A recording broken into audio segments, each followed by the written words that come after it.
From our free daily newsletter, the latest from podnews.net with Podscribe. How can you get your podcast promoted by Spotify? Today, Pod News speaks with Lizzie Hale, Spotify's Head of Podcast Editorial. The company has dozens of people based all over the world watching for shows to highlight and guiding Spotify's recommendation systems to reflect cultural moments. In an interview, Lizzie tells us how they aim to give more creators a real shot at being discovered. You can find it linked from our show notes and our newsletter at podnews.net. SiriusXM and iHeartMedia are in talks to merge, according to Variety. The news was initially the subject of a set of reports by Bloomberg. From a podcast point of view, merging the two would mean one network with 3,400 shows, representing around 207 million downloads and views a month. But Spotify would remain bigger, suggests the Podscribe ranker. But that's only until SiriusXM starts representing YouTube's audio advertising later this year. The deal would force the hand of the UK's Global. In 2020, the FCC allowed iHeartMedia to be 100% foreign-owned, and through its investment arm, Global owns 32% of iHeartMedia. They're the company that own Dax and Captivate. 233 million people live in Nigeria, so podcasting could be massive in the country. But as Tony Onwuchekwa writes for Pod News Today, for another of our market focus articles, 88% of Nigerian podcasts are in English, but almost a third have either pod-faded or are on pause. The Nigerian Podcast Index has more data on shows produced in or for Nigeria and highlights where the industry is strongest. Orion has raised $15 million for an expansion into the US. The digital audio ad platform will also use the money for the development of an AI tool. AI voices are bad at non-standard text like dates, currencies and phone numbers, according to new research from AI voice company Async. The company has released a set of benchmarks which, weirdly, show the company's own AI voices achieve the highest performance, but the full data is open for others to work on. The New York Times reports on the results of Amazon's 2025 restructure of its podcast business, highlighting the monetization of New Heights. A new series with Jason Kelsey is also planned, it says. Although its launch date was pushed back, it'll be a YouTube show, not a podcast.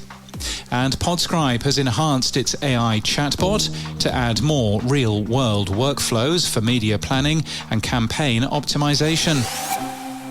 In People News, Carlo Robles has been hired by Corsa Digital as account director to help work with its connected TV, video and display initiatives. And Meta is to cut 8,000 staff. It's a Monday, so time for some tech stuff. And some podcasts only let you listen to episodes for a short while before they're removed from the feed. But CastKeeper is a new iPhone app that archives podcasts, adds automated transcripts, chapters and summaries, and lets you archive the audio or video files to iCloud, Amazon S3 or similar. The latest threat to podcast directories is people reposting free public domain recordings of books from LibriVox. One of the things I've been seeing a ton of lately are people taking LibriVox recordings, reposting them on Spreaker to get the ad revenue. Legally, it's fine, except that you're going to have 100 different people posting the same exact thing over and over and over and over again. David Jones from the Podcast Index on the Podcasting 2.0 podcast over the weekend. A search for Frankenstein certainly seems to return many different treatments. And today we've published an LLMs text file and an agents.md file. They're actually the same file for now on our website to give hints to AI agents on how to use our website. We've no idea whether that'll work, but it's worth a try, we think. Interestingly, on Saturday, we had 4 hits for LLMs.text on our website. So it's already being requested by AI agents hungry to see what we've got. And in podcast news, a premium podcast episode of Core Memory with OpenAI's Sam Altman and Greg Brockman has been made free after a laser manufacturer CEO paid $100,000 to get the episode out from behind the paywall. The company, Send Cut Send, will also become a sponsor. True crime podcast Who Killed Roxanne has been credited with 4 arrests in Louisiana. The podcast encouraged a number of tips and new witnesses and was a crucial part of getting us information that we needed, according to State Police Lieutenant Heath Miller in a news conference. The show Hat Business came from a walk along the beach in Queensland, and now it's up for an award against Brisbane's Bluey. The show whisks your child into a world of silly stories, big feelings and playful learning, with Ruby and her magical bucket hat leading the way. Marriage and Menopause aims to avoid grey divorce. Divorce rates among couples over 50 have doubled in the last 30 years. The show's hosts say that the couple's angle on menopause is almost entirely unoccupied in podcasting. Until now.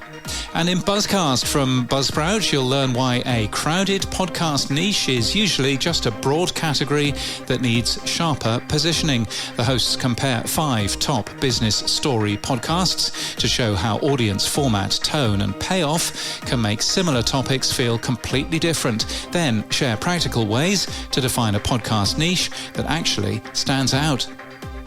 And this podcast is sponsored by Podscribe. Radio just got measurable. Podscribe is bringing in digital style measurement to one of the hardest channels to measure.